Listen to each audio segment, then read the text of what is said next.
Today, we're tackling something, well, really quite paradoxical. It sits right there in the American system, Puerto Rico. It really is a Mhm. paradox that kind of reveals how power works today. You've got this place deeply tied to the U.S., right? Mm. Uses the dollar, flies the flag. Follows U.S. courts, U.S. laws, and everyone born there is a U.S. citizen. Yeah, all true. But, and this is the core thing, the contradiction we need to unpack, those citizens, they can't vote for the president.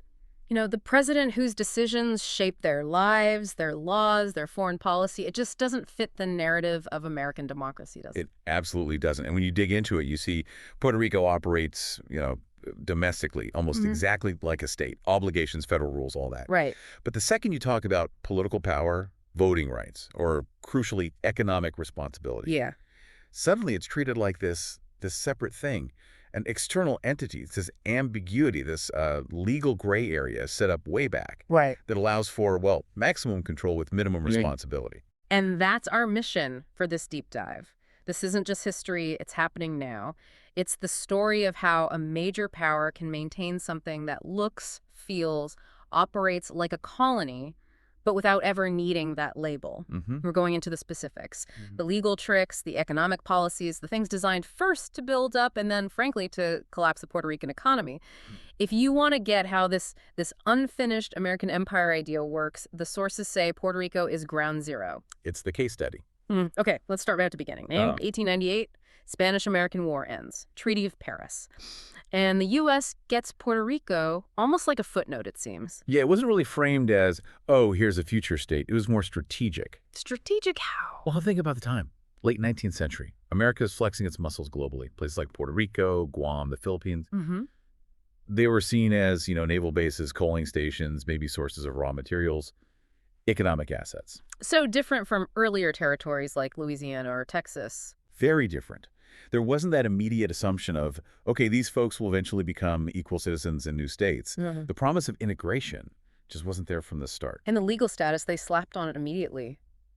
This is absolutely key, isn't it? Unincorporated territory. That term sounds so dry, so bureaucratic. Right, like legal jargon. But the impact, it echoes right down to today. Yeah. It basically created a kind of constitutional limbo. How so? Through these Supreme Court cases, starting around 1901, they're called the insular cases. Really controversial, but they set the legal foundation for this whole paradox.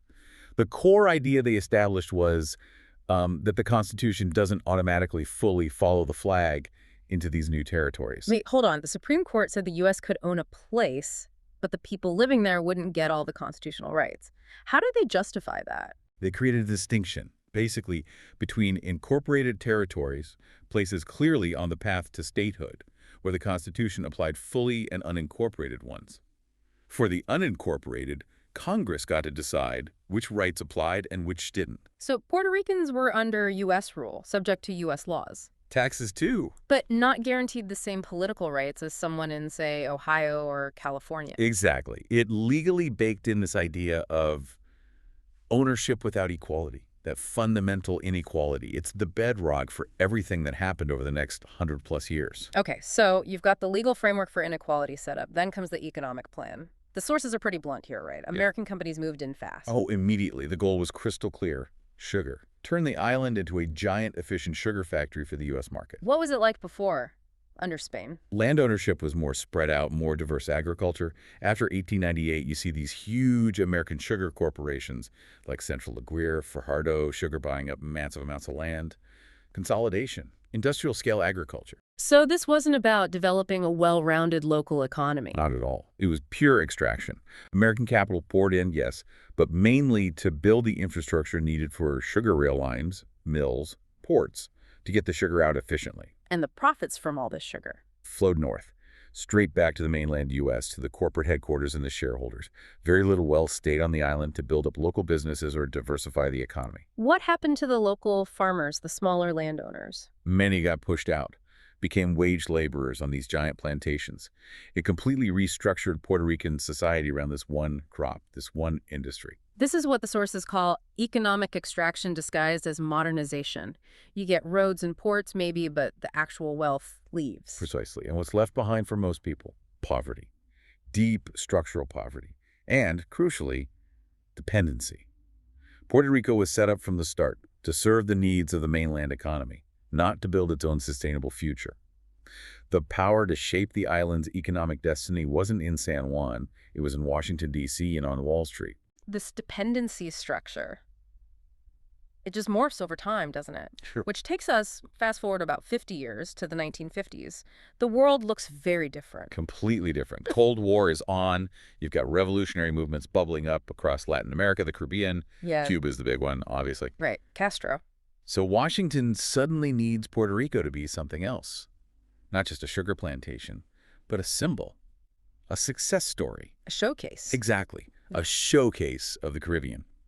They needed to demonstrate that sticking with the U.S., embracing capitalism, led to prosperity and modernity. A counter-argument to communism, right there on Castro's doorstep. And the strategic need fuels Operation Bootstrap. Probably the biggest economic overhaul in the island's history. Arguably, yes.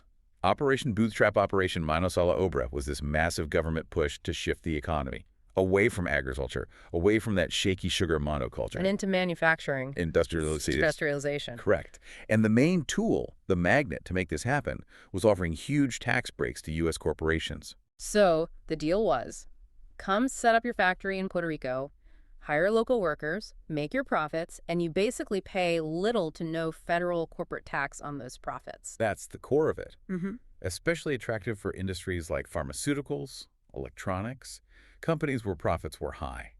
The key bit of legislation here was Section 936 of the U.S. Internal Revenue Code.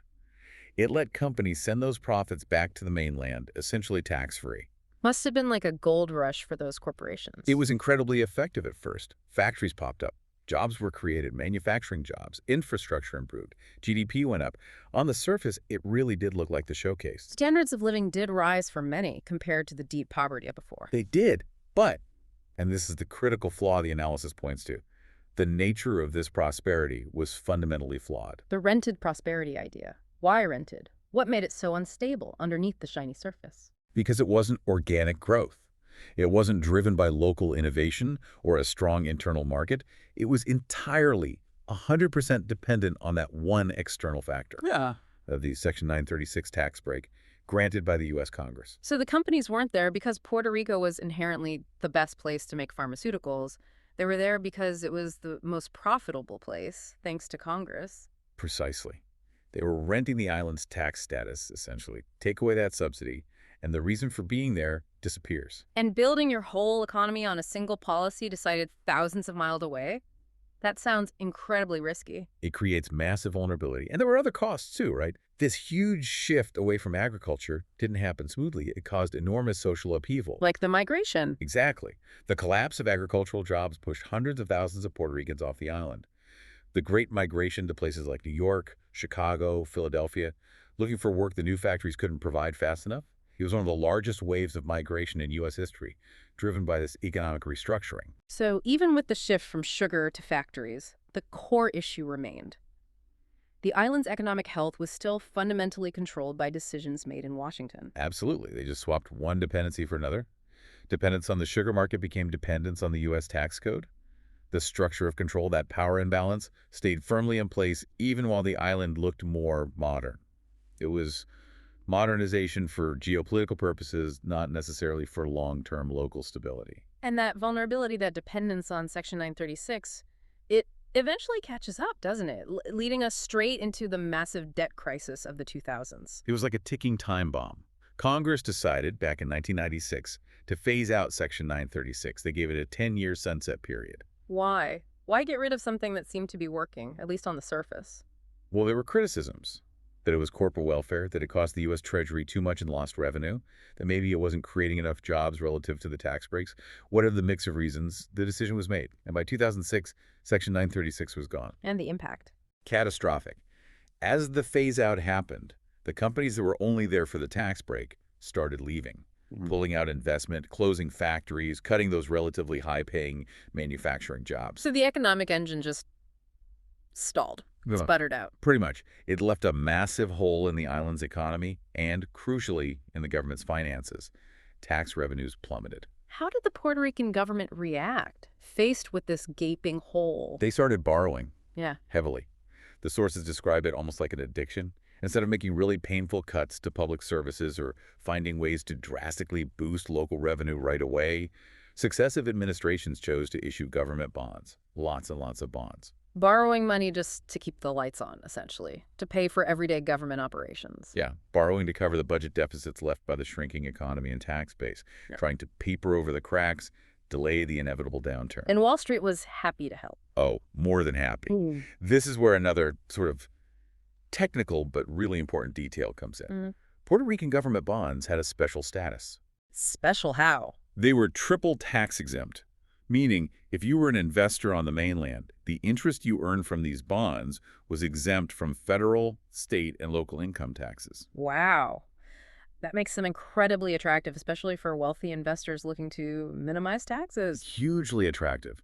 So there was this, by around 2015, the total public debt had ballooned to something like $70 billion. Plus tens of billions more in unfunded pension liabilities.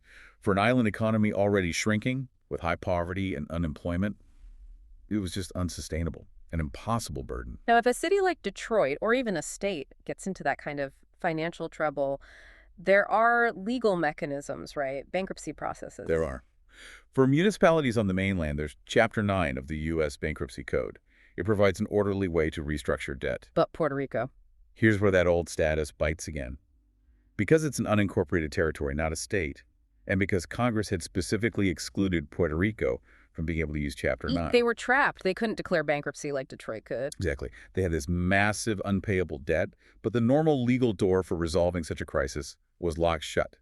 The political status directly amplified the financial crisis, making it far harder, far messier to deal with. So no bankruptcy protection, default looming. What happened then? Congress finally stepped in 2016. Yeah. But not with a bailout. They passed a law called Promesa, Promesa. Puerto Rico Oversight, Management, and Economic Stability Act. What it did, essentially, was impose a powerful, unelected fiscal oversight board appointed by Washington to take control of Puerto Rico's finances. An unelected board taking over the budget. Yes, with the power to force drastic austerity measures, negotiate with creditors, basically dictate the island's financial path.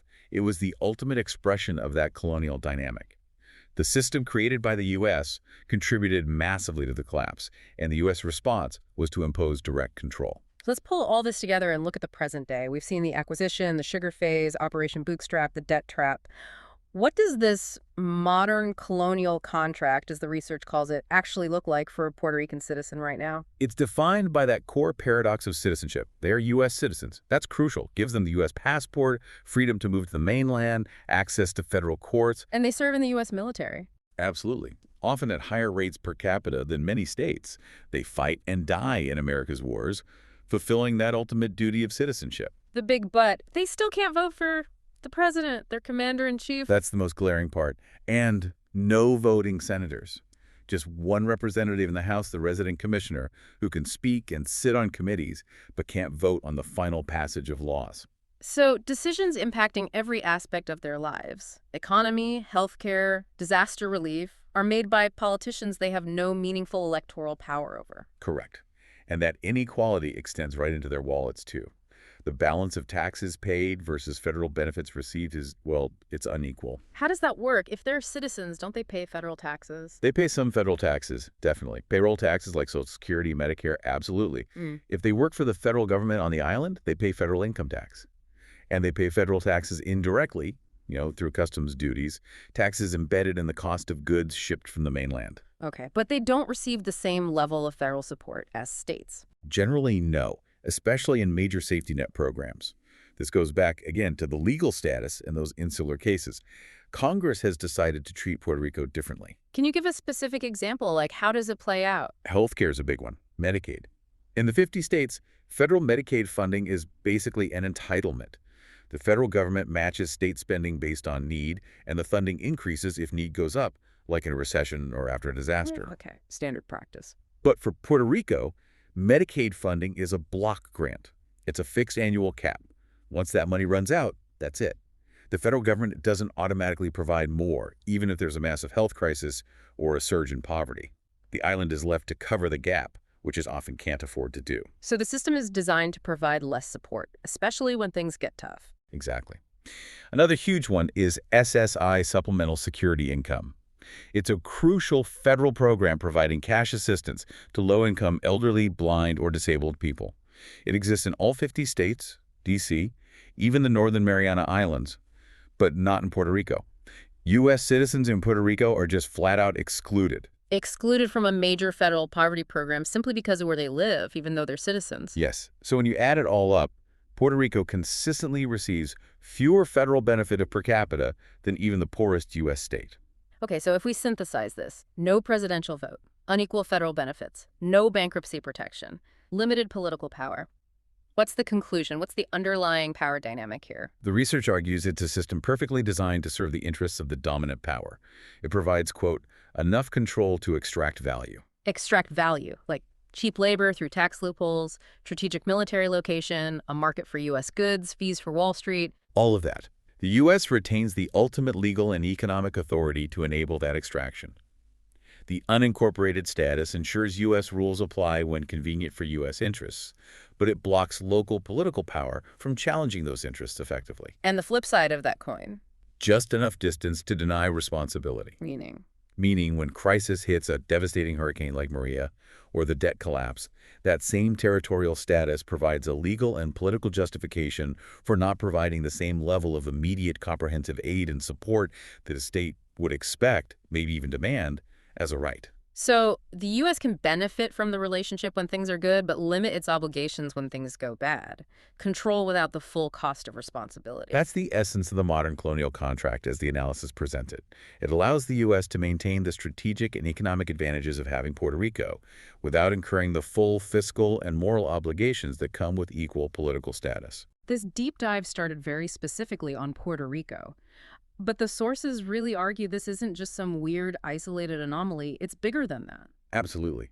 That's maybe the most crucial takeaway. Puerto Rico isn't unique in the type of relationship it represents.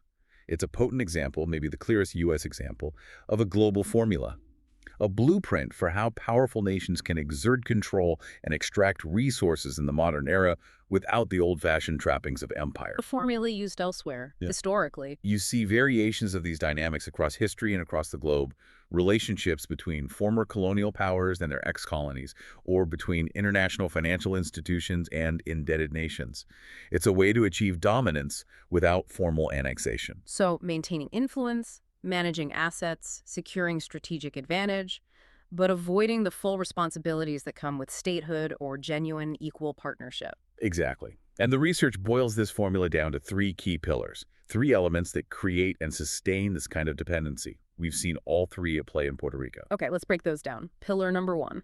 Economic dependence without political voice. Meaning the local economy is deliberately structured to rely on the outside power for investment, for markets, for crucial policies like tax breaks. Right, like Section 936.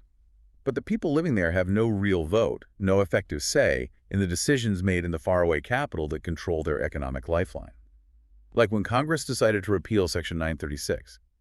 That decision devastated Puerto Rico's economy, but Puerto Ricans had no vote in Congress to stop it.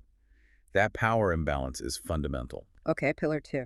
Profits without protection. This sounds like the corporate tax breaks and the bond fees, right? External players get the financial benefits. They extract the profits, the fees, the interest, but when the downside hits, the factory closes, the debt becomes unpayable, the hurricane wipes out the infrastructure. The territory doesn't receive the same level of protection, the same safety net, the same robust disaster response that a fully integrated part of the nation would. You privatize the gains, but you socialize the losses, or rather you externalize them onto the dependent territory. And the third pillar. Ownership without obligation. Back to the legal status. The U.S. owns Puerto Rico in a fundamental legal sense, has ultimate authority. Correct, thanks to the unincorporated territory status rooted in those insular cases. But that same status legally releases the U.S. from the obligation to provide full constitutional equality, equal access to federal programs like SSI, or the same financial backstop in a crisis. You get the strategic asset, the control, but you sidestep the full duties of equal membership. It's quite a system. These three pillars working together seem to create a situation that's very hard to escape from. It's designed to be self-perpetuating in a way. The political status creates the economic vulnerability. The economic vulnerability justifies the lack of political power, and the lack of power prevents challenging the status. It's a cycle of dependency, maintained by these interconnected legal and economic structures, all controlled externally. This whole conversation really challenges the simple story we often learn in school, doesn't it? Yeah. That empires are things of the past, that the U.S. gave up its colonies. Yeah, that narrative feels inadequate when you look at a case like Puerto Rico. Yeah. It forces us to rethink what empire even means in the 21st century. It's not always about planting flags and ruling directly. It's more subtle now. Much more subtle. It operates through different tools. The analysis highlights this. Modern power doesn't need the overt language of colonialism anymore. It relies on what? It relies on contracts, corporations, and silence. Contracts, like trade agreements, debt agreements, the legal status itself. Exactly. Corporations. The entities that actually move a capital, extract the resources, benefit from the tax codes. Right, and silence. The silence, the lack of public awareness or political will in the dominant country to really confront the inequality, the way these complex legal and financial structures keep the reality hidden in plain sight. Power sustained by complexity, by legalese, by a collective shrug. Power hidden behind terms like unincorporated territory, block grants, fiscal oversight board, triple tax-exempt bonds. Precisely. Which brings us to the final thought. The really challenging question that this whole analysis leaves us with. It's not whether America still has colonies. No. The real question is, how many other places, relationships, situations out there look just like this one? Maybe not identical, but sharing those core pillars. Looking at other territories, maybe other countries locked in debt traps, regions dependent on aid with strings attached. Yeah.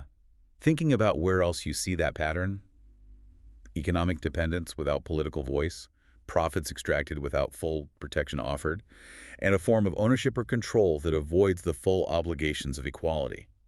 There's a pattern worth looking for because the mechanisms established for Puerto Rico over a century ago might be more widespread than we think. A pretty unsettling thought about how power really works today. Thank you for walking us through all this. It's a lot to digest. It is complex. Always important to examine these structures, though. My pleasure.